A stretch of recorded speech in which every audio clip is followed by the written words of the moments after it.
Bonjour, c'est une grande joie d'être avec vous pour cet exercice de la lecture divine. Aujourd'hui, c'est le 2 août 2021 et nous faisons mémoire facultative de Saint Eusèbe, évêque, et Saint Pierre, Julien et Aymar. Nous allons voir ensemble les lectures d'aujourd'hui et faire un petit commentaire comme d'habitude. Donc, la première lecture d'aujourd'hui, c'est des livres des Nombres. Les Nombres, chapitre 11, du verset 4b au verset 15. Donc, on va dire comme ça, les Israélites eux-mêmes recommencèrent à pleurer en disant, « Qui nous donnera de la viande à manger? Ah, quel souvenir! Le poisson que nous mangions pour rien en Égypte, les concombres, les melons, les laitus, les oignons, l'ail. Maintenant, nous dépérissons, privés de tout. Nos yeux ne voient plus que la manne. La manne ressemblait à la graine de coriandre et avait l'aspect de bédillium. Le peuple s'égalait pour la récolter. Puis on la broyait à la moule et on l'écrasait au pilon. Enfin, on la faisait cuire dans un pot pour en faire des galettes. Elle avait le goût d'un gâteau à huile. Quand la rosée tombait la nuit sur le camp, la manne y tombait aussi. Moïse entendit pleurer le peuple, chaque famille à l'entrée de sa tente. La colère du Seigneur s'inflamma d'une grande ardeur. Moïse en fut très affecté et il dit au Seigneur, « Pourquoi fais-tu du mal à ton serviteur? Pourquoi n'ai-je pas trouvé grâce à tes yeux que tu m'aies imposé la charge de tout ce peuple? Est-ce moi qui ai conçu tout ce peuple? Est-ce moi qui l'ai enfanté que tu me dises, porte-le sur ton sein, comme la nourrice porte l'enfant à la mamelle, au pays que j'ai promis par serment à ses pères? Où trouverai-je de la viande à donner à tout ce peuple, quand ils m'obsèdent de leurs larmes en disant, donne-nous de la viande à manger? Je ne puis à moi seul porter tout ce peuple. C'est trop lourd pour moi. Si tu veux me traiter ainsi, tue-moi plutôt. Ah, si j'avais trouvé grâce à tes yeux, que je ne vois plus mon malheur. » Parole du Seigneur, nous rendons grâce à Dieu. Donc, en cette première lecture, nous voyons, hier, on voyait comment le Seigneur donnait la main à son peuple dans la traversée du désert, mais le peuple à ce moment commence à réclamer, à murmurer, à s'angoisser et surtout à penser à ce qu'ils avaient laissé en Égypte. Donc le Seigneur avait fait des merveilles, le Seigneur vient d'agir, de nourrir son peuple, mais il pense à son passé, il est encore attaché à son passé. Donc ça veut dire qu'il a été libéré de l'Égypte, mais l'Égypte continue encore présent dans son cœur. Et le peuple va penser à toute la nourriture qu'il avait en Égypte, et Moïse va souffrir parce qu'il va entendre pleurer son peuple et va dire à Dieu, pourquoi je n'ai pas trouvé grâce à tes yeux que tu m'as imposé la charge de tout ce peuple. Donc, c'est comme Moïse va dire, bon, ce n'est pas mon peuple, c'est ton peuple, Seigneur. Donc, pourquoi tu mets cette charge sous mes épaules? Je ne peux pas, c'est trop lourd pour moi. Donc, Moïse que se sent petit pour pouvoir porter tout un peuple sur soi-même. Donc, c'est souvent aussi le poids que doivent porter les bergers, que conduisent une famille, que conduisent un peuple. Ça veut dire tous les péchés, toute la murmuration va tomber sur lui. Et le peuple avait oublié qu'à chaque jour, Dieu renouvelait ses merveilles à travers la manne. Le psaume, c'est le psaume 81, le psaume 80, et va nous dire comme ça, « Mon peuple n'a pas écouté ma voix, Israël n'est pas rendu à moi. Je l'ai laissé à leur cœur endurci, ils marchaient ne suivant que leurs conseils. Ah, si mon peuple m'écoutait, si dans mes voies marchait Israël, en un instant j'abattrais ses ennemis, et contre ses oppresseurs tournerais ma main. Les ennemis du Seigneur l'aduleraient, et leur temps serait à jamais revenu. je l'aurai nourri de la fleur du froment, je t'aurai rassasié avec le miel du rocher. Donc ici, dans le psaume, nous voyons que le peuple n'a pas voulu écouter la voix du Seigneur. Il a comme un cri du côté du Seigneur, si on peut dire comme ça, « Ah, si mon peuple m'écoutait, si dans mes voies marchait Israël », ça veut dire écouter, c'est se mettre dans les voies du Seigneur. Si Israël n'accepte pas le chemin que le Seigneur le fait avancer pendant la marche dans le désert, ça veut dire qu'il ne voulait pas aussi écouter. Celui qui écoute va se mettre dans le bon chemin, va se mettre dans les voies du Seigneur. Donc le peuple avait le cœur endurci. Et dans l'évangile, c'est l'évangile de Saint Matthieu, chapitre 14, de verset 13 au verset 21. L'ayant appris, Jésus se retira en barque dans un lieu désert à l'écart. Ceux qu'apprenant les foules partirent à sa suite, venant à pied des villes. En débarquant, il vit une foule nombreuse, il en eut pitié, et il guérit leurs infirmes. Le soir venu, les disciples s'approchèrent et lui dirent, « L'endroit est désert et l'heure est déjà passée. Renvoie donc les foules afin qu'elles aillent dans les villes s'acheter de la nourriture. » Mais Jésus leur dit, « Il n'est pas besoin qu'elles y aillent, donne-leur vous-même à manger. » Mais, lui, dit-il, « Nous n'avons ici que 5 pains et 2 poissons. » Il dit, « Apportez-les moi aussi. » Et, ayant donné l'ordre de faire éteindre les foules sur l'herbe, il prit les 5 pains et les 2 poissons, leva les yeux au ciel, bénit, puis rompant les pains, il les donna aux disciples, qui les donnèrent aux foules. Tous mangèrent et furent rassasiés, et l'on emporta le reste des morceaux, 12 pleins couffins. Or, ceux que mangèrent étaient environ 5000 hommes, sans compter les femmes et les enfants. Acclamons la parole de Dieu. Louange à toi, Seigneur Jésus.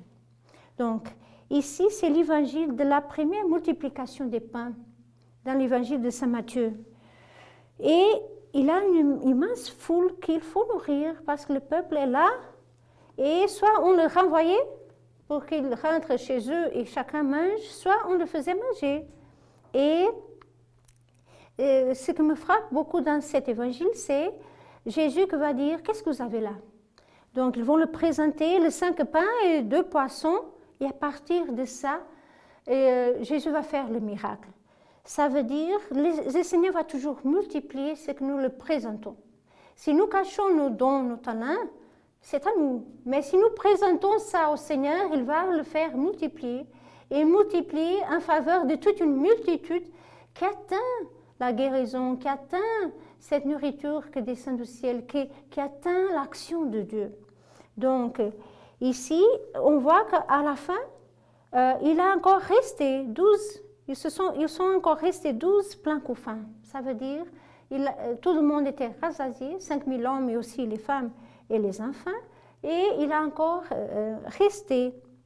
Dans toute cette liturgie d'aujourd'hui, c'est lundi, ce qui me marque, c'est surtout la parole de l'Évangile, quand Jésus va dire, ils n'ont pas besoin de s'en aller, donnez-leur vous-même à manger. Ça veut dire, le Seigneur va dire aux disciples, vous êtes là, faites quelque chose, présentez ce que vous avez, présentez ce que vous êtes, et à partir de ça, le Seigneur va multiplier. Il va se servir des disciples aussi comme instrument pour rassasier les multitudes. Donc, ceux qui sont plus proches de Jésus, qui ont une plus grande intimité, sont invités à tout donner et après aussi à tout partager avec les autres. Donc, c'est la parole que vraiment me marque pendant cette lecture divine, c'est cette phrase, donnez-leur vous-même à manger. C'est à nous de faire quelque chose en faveur du peuple. Et un petit mot aussi sur les saints que nous célébrons aujourd'hui, c'est la mémoire facultative, donc de Saint Eusèbe de Vercelli. Né en Sardaigne au début du IVe siècle, il fait partie du clergé de Rome. Lorsque, en 345, il est élu évêque de Vercelli. Il a largement propagé la religion chrétienne par sa prédication et a introduit la vie monastique dans son diocèse. Il fut exilé par l'empereur Constance pour sa foi catholique et dut endurer de nombreuses souffrances. Lorsqu'il revient dans sa patrie, il lutta vaillamment pour restaurer la foi contre les Ariens. C'était une hérésie à l'époque. Il est mort à Vercelli pendant l'année 371. Et aussi la mémoire facultative Saint-Pierre Julien Aymar. Il est né en France en 1811, après avoir été ordonné prêtre et avoir consacré quelques années à l'activité apostolique. Il est entré dans la Société de Marie. Apôtre exceptionnel du mystère eucharistique, il a fondé des congrégations de religieux et religieuses pour se consacrer à la dévotion eucharistique et a pris de nombreuses et excellentes initiatives parmi les personnes de toutes conditions pour promouvoir l'amour de la Sainte Eucharistie. Il est décédé le 1er août 1868 dans sa ville natale. Donc nous faisons mémoire d'un évêque aujourd'hui, d'un prêtre, que nous ont vraiment témoigné son amour à la fois, même pendant les persécutions. Saint Eusèbe, c'était comme ça, les premières persécutions du 1er siècle, et aussi Saint-Pierre Julien, plus récent, mais cette dévotion à l'Eucharistie, cette dévotion vraiment, à partir de cette dévotion, il a fondé même d'autres congrégations. La lecture patristique d'aujourd'hui, c'est de la lettre attribuée à Barnabé sur la loi nouvelle. Dieu a rejeté les anciens sacrifices afin que la loi nouvelle de notre Seigneur Jésus-Christ, affranchie du joug de la contrainte, comporte une offrande qui ne soit pas faite par l'homme. Il dit encore aux Juifs, « Est-ce que j'ai commandé à vos pères, quand ils sont sortis d'Égypte, de m'offrir des holocaustes et des sacrifices? Non. Mais voici ce que je leur ai prescrit, que nul d'entre vous n'ait des pensées mauvaises contre son prochain, n'ait pas le faux serment. » Ça veut dire, il va nous parler des sacrifices que le Seigneur attend de nous. Et les sacrifices, ce n'est pas plus les holocaustes et les sacrifices, mais c'est l'offrande de n'avoir pas des mauvaises pensées contre notre prochain, de n'aimer pas le faux serment. Donc c'est un changement de vie, c'est une vie nouvelle, pas comme la loi ancienne, mais une nouvelle alliance, une nouvelle loi aussi pour nous. Et il va nous dire aussi, pour l'ennemi ne s'insinue pas en nous, fouillons le néant des idoles, détestons radicalement les actions de la voie mauvaise. Ne vous repliez pas sur vous-même, ne vivez pas dans l'isolement comme si vous étiez déjà justifiés, mais rassemblez-vous pour rechercher ensemble ce qui concerne le salut de tous.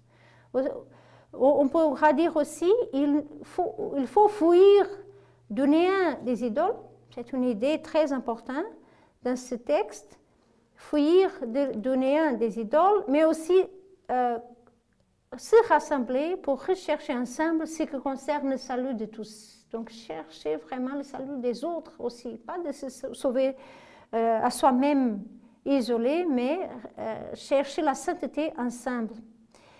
Devenons des spirituels, devenons pour Dieu un temple parfait. Autant que nous le pouvons, appliquons-nous à la crainte de Dieu et luttons pour garder ses commandements afin de trouver notre joie dans ses volontés. Dieu jugera le monde sans faire de différence entre les hommes. Chacun recevra selon ce qu'il a fait. S'il est bon, sa justice marchera devant lui. S'il est mauvais, le salaire de son mal le rejoindra. Comprenez encore ceci, mes frères.